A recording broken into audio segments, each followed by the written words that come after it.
Everyone.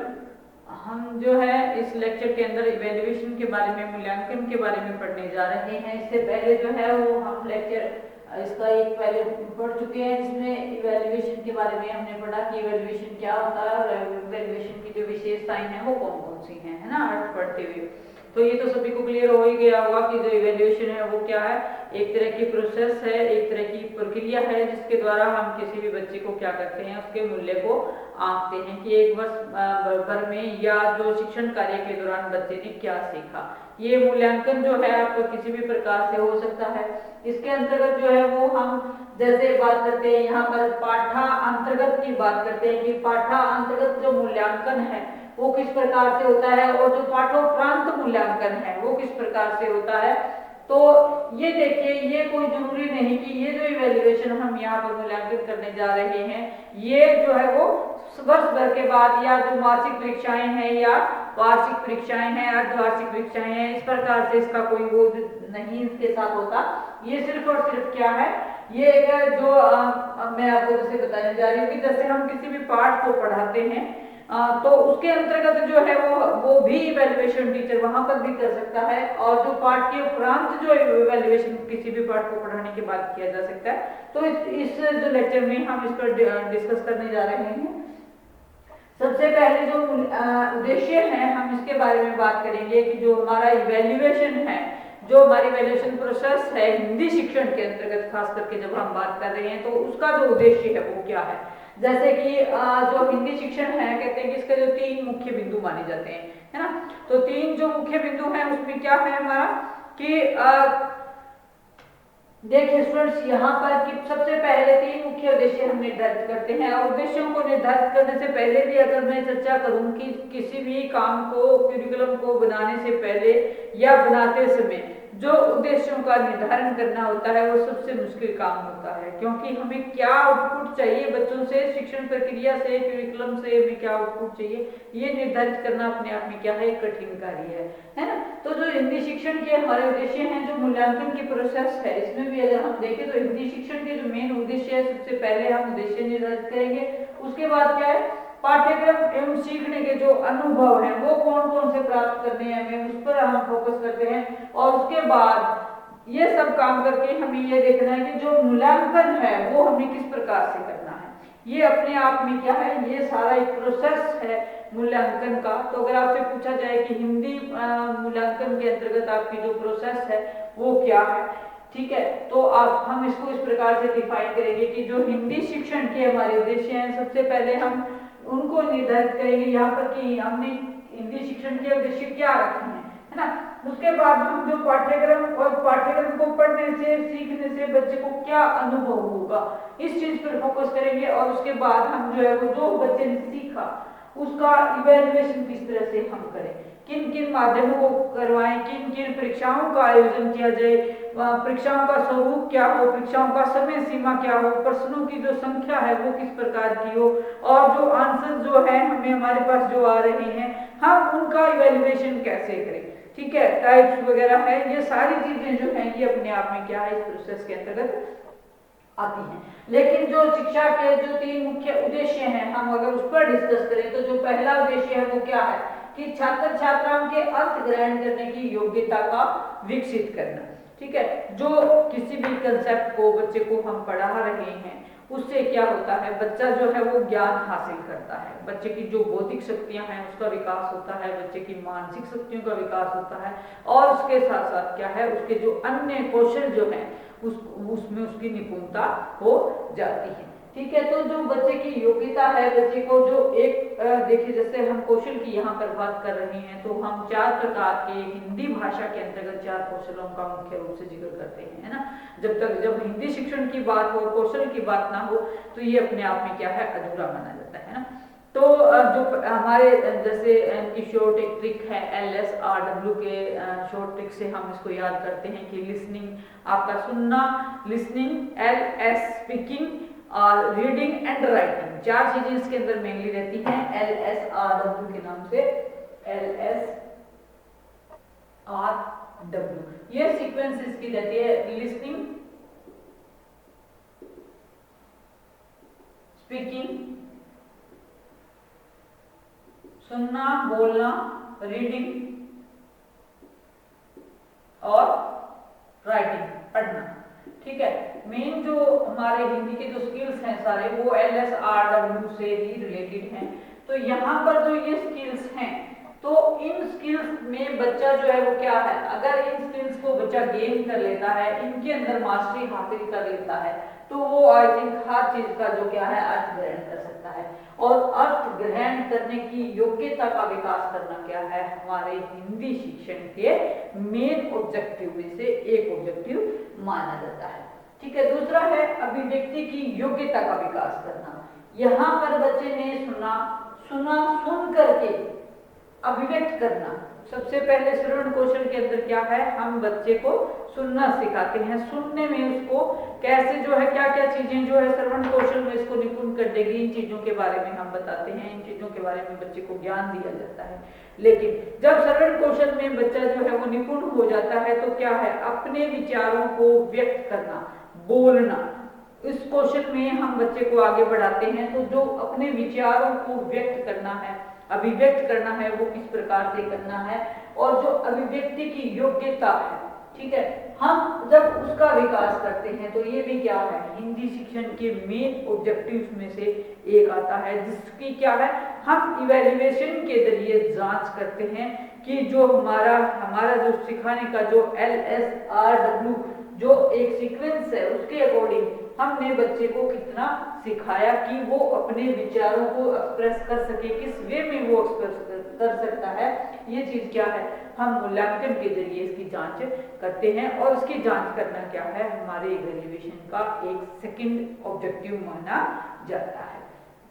Third हम बात करते हैं इसमें साहित्य सृजन शक्ति का विकास करना। जो मूल्यांकन है उसकी सहायता से हम क्या कर सकते हैं, बच्चे को साहित्य के अंदर कितनी रुचि है इस चीज की जांच कर सकते हैं। साहित्य, हिंदी शिक्षण का स्टूडेंट्स देखिए, हिंदी शिक्षण का मेन ऑब्जेक्टिव क्या है, साहित्य के प्रति बच्चे में रुचि पैदा करना। बच्चा जो है वो साहित्य में अगर इंटरेस्टेड होगा, तभी वो जो साहित्य की विभिन्न विधाएं हैं जो हमारी हिंदी की, चाहे वो गद्य है चाहे वो पद्य है, ठीक है, विभिन्न विधाओं में अगर बच्चा इंटरेस्ट लेगा, तभी क्या है, वो जो है हिंदी शिक्षण कर पाएगा। ठीक है, और जो हिंदी शिक्षण में जो मेन हमारी साहित्य जो हमारा है, जो कि क्या है, बहुत वाइड रूप होता है साहित्य का, बहुत अधिक विस्तृत रूप होता है साहित्य का। तो साहित्य को पढ़ना और साहित्य को प्लस में सृजन करना, साहित्य का सृजन करना मतलब निर्माण करना, रचनाओं को लिखना। जैसे रचनाओं का स्वरूप कोई भी हो सकता है, हमारी गद्य की रचनाएं हो सकती हैं, जैसे कि कहानी है, नाटक है, निबंध है,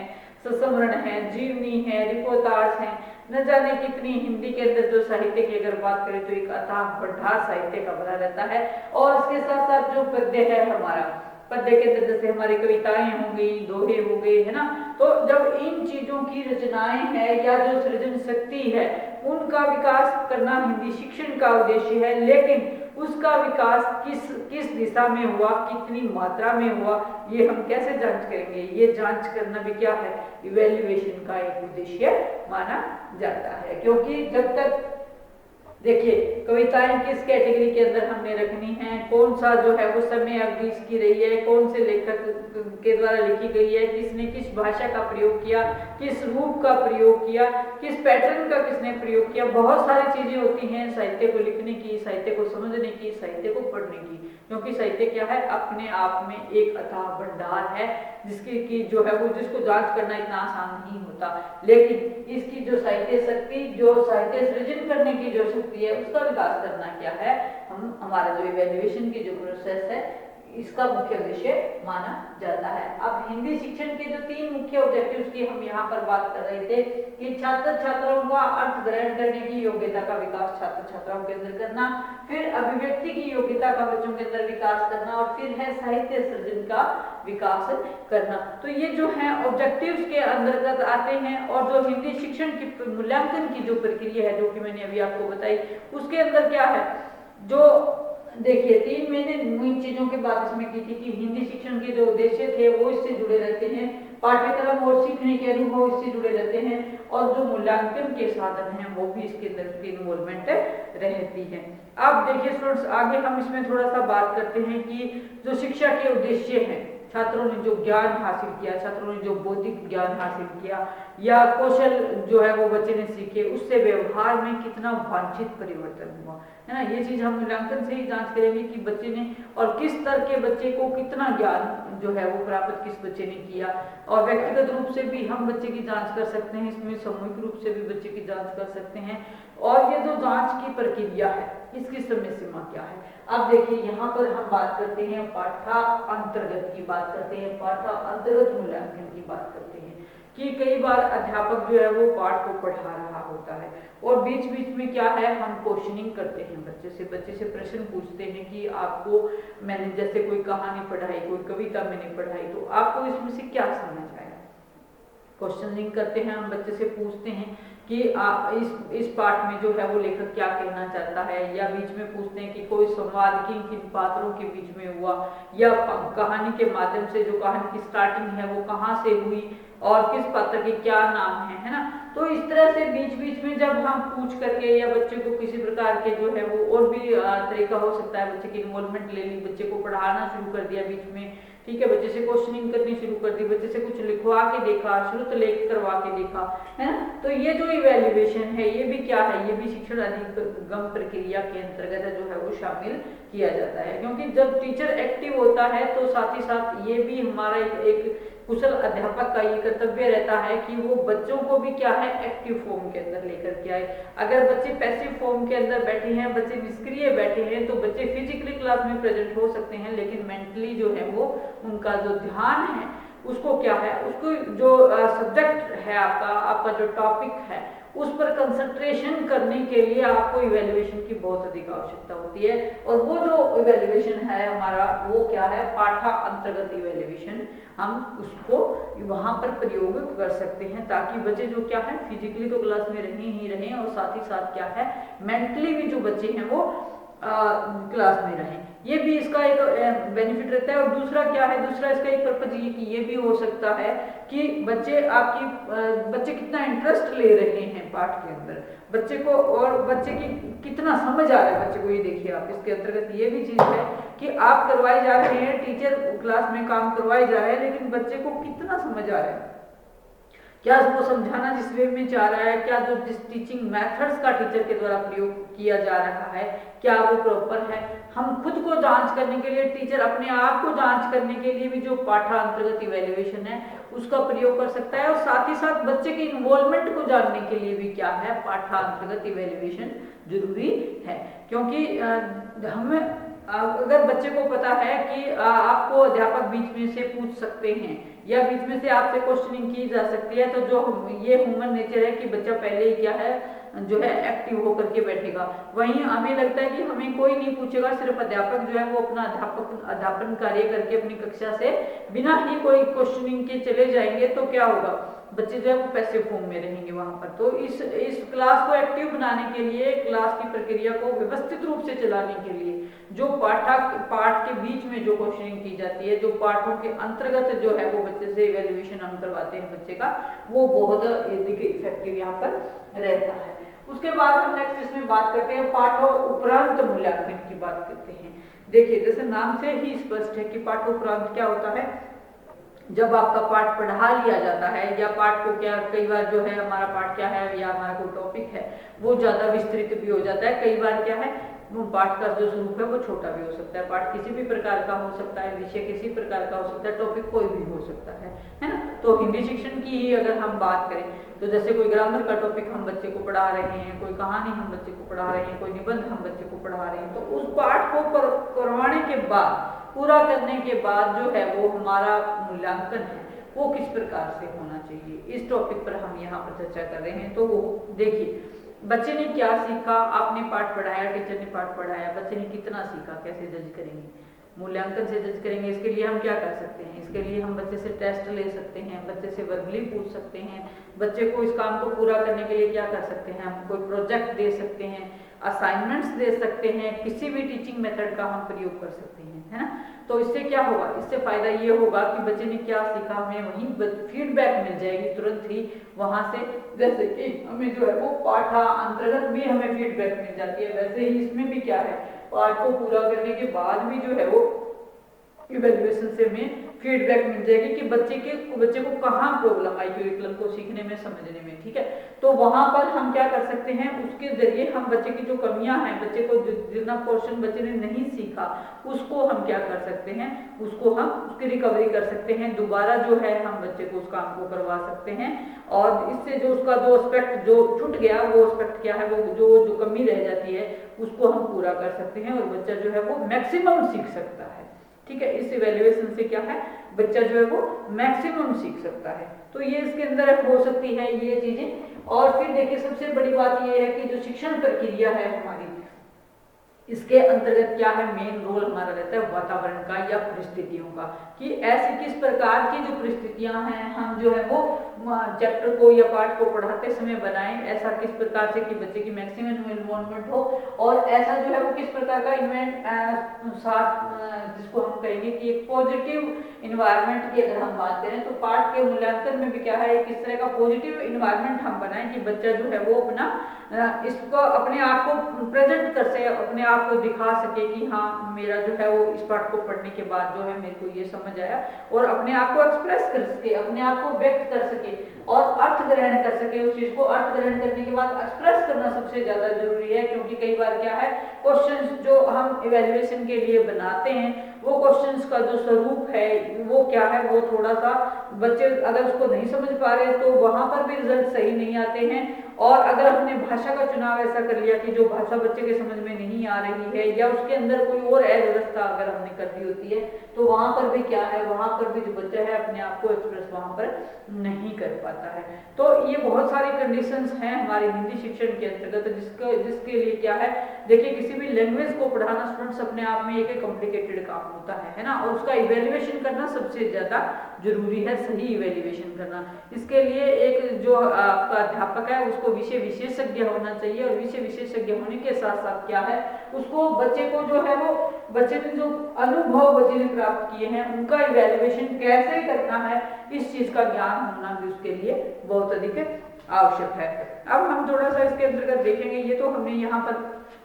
अभी किया कि जो हमारे शिक्षा के ऑब्जेक्टिव हैं हिंदी शिक्षण के वो कौन कौन से हैं और किन किन तरीकों से जो है वो हम मूल्यांकन कर सकते हैं। मूल्यांकन उपयोगी क्यों है, थोड़ा सा इस पर हम डिस्कस करते हैं कि मूल्यांकन क्यों उपयोगी है, ठीक है। तो देखिए स्टूडेंट्स, जो हमारी शिक्षण हिंदी शिक्षण की जो व्यवस्था है वो उसका मेन उद्देश्य क्या है हिंदी शिक्षण का। हिंदी शिक्षण का मेन उद्देश्य यही है कि बच्चों को हम ज्यादा से ज्यादा हिंदी का ज्ञान दें, है ना। तो जो हमारी उपयोगिता है वो कहाँ पर है कि हम बच्चे को जो ज्ञान देना है, या मूल्यांकन से क्या है, हम बच्चे का ज्ञानोपार्जन करें। तो जो शिक्षण है वो क्या है, मूल्यांकन क्या है, इस प्रकार से हमारे ज्ञानोपार्जन में सहायक एक क्रिया है, ठीक है। इसकी सबसे बड़ी उपयोगिता यही है कि इसके जरिए हम ज्ञान प्राप्त करते हैं, और ज्ञान प्राप्त करने से हमारा जो ज्ञान क्या है हम मैक्सिमम प्राप्त करें, ये इस इवैल्यूएशन का हमारा उद्देश्य रहता है। सेकंड, हम इसमें बात कर सकते हैं कि जो हमारा इवैल्यूएशन है उससे क्या हो सकता है, उससे जो हमारा मेजरमेंट होता है, मेजरमेंट भी है, और साथ ही साथ क्या है, मेजरमेंट किस चीज का होता है, मेजरमेंट नहीं सॉरी, यहाँ पर हम सिर्फ मूल्यांकन की बात करें तो जो शिक्षण विधियां हैं और जो क्यूरिकुलम है वो हमारे लिए, हमारे बच्चों के लिए कहाँ तक उपयोगी है, इस बात की जांच हम इवैल्यूएशन से यहाँ पर कर सकते हैं। क्योंकि शिक्षण विधियां अगर बच्चे को पाठ के दौरान या पाठ के उपरांत नहीं आए तो सबसे पहले जो अध्यापक को क्या करना पड़ेगा, अपने टीचिंग मेथड्स को ही बदलना पड़ेगा, ठीक है। वो एक विधि को बना रहा है, मान लो दूसरी विधि का प्रयोग करेंगे, तीसरी विधि का वहां पर प्रयोग करेंगे। शिक्षण के अंदर बहुत सारी विधियां हैं जिनका हम प्रयोग कर सकते हैं according to the situation, according to the child interest, according to the planning of the curriculum, ठीक है। क्यूरिकुलम को हमने किस प्रकार से लागू करना है, परिस्थितियां किस प्रकार की बनानी है, किस प्रकार की शिक्षण विधियां प्रयोग करनी है, किस प्रकार के टीचिंग ऑडियो विजुअल एड्स किस प्रकार के हमने प्रयोग करने हैं। तो ये चीजें भी जो क्या है, ये भी आपका जो है इसमें भी काफी सुधार होता है इवैल्यूएशन से। एक चीज से नहीं समझ आ रही है तो हम दूसरा पैटर्न वहां पर प्रयोग कर सकते हैं। और इसके साथ साथ क्या है, अगर हमारे क्यूरिकुलम में भी कोई कमियां हैं तो वो भी हम इवैल्यूएशन से जान सकते हैं कि ये कमियां थी, क्योंकि शिक्षा का उद्देश्य क्या है, बच्चे के व्यवहार में परिवर्तन करना, बच्चे का जो एस्पेक्ट्स हैं, बच्चे के जो ज्ञान है, ज्ञान जो बच्चा प्राप्त करता है तो उसमें क्या बच्चे का जो एक इंटेलेक्चुअल पावर भी बढ़ जाता है वहां पर। तो इससे क्या है, पाठ्यक्रम से बच्चे को क्या लाभ हुआ, क्या हानियां हुई, इससे क्या पाठ्यक्रम के सुधार का काम भी जो है वो हम कर सकते हैं इवैल्यूएशन के थ्रू। फिर जो इवैल्यूएशन है वो क्या है, इसमें हम कह सकते हैं कि बच्चे को सही मार्गदर्शन प्राप्त होता है इवैल्यूएशन के जरिए, कि बच्चा सार्थक दिशा में जा रहा है या अपने रास्ते से क्या है वो भटक रहा है। हमें इस चीज़ का पता लग जाता है वहाँ पर। अगर बच्चा अगर सही इवैल्यूएशन से सही रिपोर्ट अचीवमेंट्स हमारे पास बच्चे के रिजल्ट के रूप में हमारे पास आ जाती है, तो इट मीन्स क्या है, हमारे शिक्षा के जो उद्देश्य हैं वो पूरे हो रहे हैं और इससे हमें उसकी सार्थकता का पता चलता है, सही मार्गदर्शन का पता चलता है। फिर हम इसमें बात करें कि जो मूल्यांकन है वो छात्र छात्राओं का वर्गीकरण करने में बड़ा उपयोगी रहता है। कि देखिए स्टूडेंट्स एक कक्षा के अंदर विभिन्न इंडिविजुअल डिफरेंसेस जिसको हम कहते हैं कि विभिन्नताओं वाले बच्चे वहाँ पर बैठे रहते हैं, है ना, होते हैं सॉरी। तो विभिन्नताओं का मतलब क्या है कि एक बच्चा जो है वो एक अध्यापक से सेम वही 20 बच्चे 30 बच्चे 40 बच्चे कितनी भी क्लास में होते हैं, तो वो बच्चे क्या हैं, पढ़ाने वाला अध्यापक सेम होता है, पढ़ाने वाली जो टीचिंग मेथड है वो सेम होते हैं, क्यूरिकुलम सबके लिए सेम होता है, लेकिन एक बच्चा जो है वो वहीं पर 90% का स्कोर प्राप्त कर लेता है, दूसरा बच्चा जो है 70% का स्कोर प्राप्त करता है और तीसरा बच्चा जो है फेल भी हो जाता है कई बार, है ना। तो ये जो छात्र हैं उनका जो लेवल है, बच्चे को जो बांटना है हमने लेवल के अकॉर्डिंग, और फिर क्या है इंडिविजुअल डिफरेंसेस के अकॉर्डिंग ही बच्चे को जो शिक्षण करवाना है, बच्चे को जो अध्यापन कार्य है, जो एक ट्रेंड अध्यापक है वो उसी प्रकार से उसको होमवर्क भी दे, इसी प्रकार से उसको काम भी कराए कि उसकी जो क्षमता है उस क्षमता के अकॉर्डिंग अपना काम कर सके। एक जो एवरेज बच्चा है वो एवरेज ही काम कर सकता है, तो लेकिन जो एक एक्सीलेंट बच्चा है क्लास के अंदर, उसको एक अध्यापक क्या है, उसको एक्सीलेंट बच्चे को भी क्या है पढ़ाएगा तो सामान्य बच्चे के साथ ही, लेकिन वहाँ पर क्या है उसकी जो एफिशिएंसी है, उसकी जो काम करने की क्षमता है, उसकी जो रुचि है काम करने की, वो भी तो क्या है उनको ध्यान में रख के ही हम बच्चे को आगे शिक्षण कार्य कराएं, ताकि उसकी जो एनर्जी है उसका मैक्सिमम जो है यूटिलाइज हो और वो बच्चा जो है वो जीवन में प्रगति की ओर जो है आगे बढ़े। देखिए ये क्लास जैसे कोठारी कमीशन ने कहा है ना कि जो भारत का क्लासरूम है ना, हमारी जो कक्षाएं हैं, हमारी कक्षाओं के अंदर क्या है भारत के भविष्य का निर्माण हो रहा है। इट मीन्स क्या है कि जो एक क्लास के अंदर क्या है डॉक्टर्स भी यहीं से निकल रहे हैं, इंजीनियर भी यहीं से निकल रहे हैं, मेडिकल साइंस के जो बच्चे हैं वो भी यहीं से निकल रहे हैं, है ना, डॉक्टर्स की जो हम बात करें। और इसके साथ साथ क्या है जो नॉर्मल बच्चे हैं, जो समाज की जो व्यवस्था जहाँ से समाज में जो हर तरह के जो लोग हैं, तो वो बच्चे भी क्या है जो सामाजिक नॉर्मल प्राणी हैं, जो नॉर्मल इंसान हैं, वो भी इन्हीं क्लासरूम से ही निकलते हैं। तो लेकिन उनकी एफिशिएंसी के अकॉर्डिंग ही हम उनको पढ़ा सकते हैं उनको, और जो सेम जो हाई लेवल के बच्चे हैं या जो बिलो द एवरेज बच्चे हैं, तो उन बच्चों को जो है वो हम फोर्स नहीं कर सकते, है ना। तो इवैल्यूएशन क्या है, ये जो इवैल्यूएशन इस तरह से बच्चे को उसके सामर्थ्य के अकॉर्डिंग पढ़ाना, उसके देखिए चाइल्ड सेंटर्ड क्लास है, उसके इंटरेस्ट के अकॉर्डिंग पढ़ाना, उसके रुचियों अभिरुचियों क्षमताओं के अकॉर्डिंग बच्चे को पढ़ाना, यहाँ पर भी जो है इवैल्यूएशन हमारी काफी मदद करता है। फिर जो है वो जो इवैल्यूएशन है हमारा वो क्या है निदान और जो भविष्यवाणी है उसको करने में सहायक रहता है, कि इवैल्यूएशन से हमें पता लग जाता है कि कौन बच्चा जो है वो उसकी परफॉर्मेंस आने वाले समय में क्या रहेगी और जो बच्चा क्या कर सकता है। और देखिए जैसे जैसे क्योंकि हर व्यक्ति को किसी न किसी व्यवसाय को जीवन जीने के लिए अपनाना होता है, तो वहाँ पर ये चीज़ें हमारे लिए बहुत अधिक आवश्यक होती हैं कि हमारा जो है वो इंटरेस्ट किस चीज़ में है और हम भविष्य को लेकर के भविष्य की जो हमारी प्लानिंग है उसमें जो है हम किस चीज़ का भविष्य के लिए चुनाव करें, किस सब्जेक्ट का चुनाव करें, किस क्यूरिकुलम का हम चुनाव करें और किन किन एक्टिविटीज़ को शामिल करें। और मैक्सिमम जो क्यूरिकुलम के में क्या है हमारा सिलेबस तो होता ही होता है, साथ ही साथ क्या है जो अदर एक्टिविटीज़ हमारी होती हैं, तो उनमें से किन एक्टिविटीज़ को बच्चे को और ज़्यादा करवाए कि जो उसके भविष्य के निर्धारण में या भविष्य में उसको किसी रोजगार को प्राप्त करने में उसकी मदद करे, उसके सर्वांगीण विकास में बच्चे की मदद करे। ठीक है, तो स्टूडेंट्स ये सारी उपयोगिताएं भी हैं हमारी। तो इस क्वेश्चन के अंदर हमने मेनली जो है वो अभी यही पढ़ा है कि जो हमारी हिंदी की जो 3 मुख्य उद्देश्य हैं, जैसे कि छात्र छात्राओं को अर्थ ग्रहण करने की योग्यता का विकास करना, अभिव्यक्ति की योग्यता का विकास करना और साहित्य सृजन की शक्ति का विकास करना, ये हमने पढ़ा। और उसके साथ साथ हिंदी में जो इवैल्यूएशन प्रोसेस है उसके मेन स्टेप्स जो है वो मेन 3 बिंदु जो है आधार है, वो क्या है कि हिंदी शिक्षण के जो उद्देश्य हैं वो निर्धारित किए जाएं और सही निर्धारित किए जाएं। पाठ्यक्रम में सीखने के जो अनुभव हैं वो हमारे क्या हो, जो मूल्यांकन जो है वो मूल्यांकन के साधन किस प्रकार से हों, तो इसके बारे में पढ़ा। इसके साथ साथ मैंने जो है इवैल्यूएशन का आपको उपयोगिता के बारे में बताया। तो इस प्रकार से जो इवैल्यूएशन है हमारा, ये हमारा जो पाठ के अंतर्गत भी बहुत अधिक इम्पोर्टेंट है और पाठ पढ़ाने की बाद भी बहुत अधिक इम्पोर्टेंट रहता है, क्योंकि इससे क्या है कि हम बच्चे को जज कर पाते हैं और जो शैक्षणिक प्रक्रिया है हमारी, उसके जो उद्देश्य हैं उससे हम परिचित हो जाते हैं कि व्यवहार के अंतर्गत हम व्यवहार में हमने इनको कहाँ तक प्राप्त कर लिया है। तो इसके साथ स्टूडेंट्स ये लेक्चर यहीं खत्म होता है।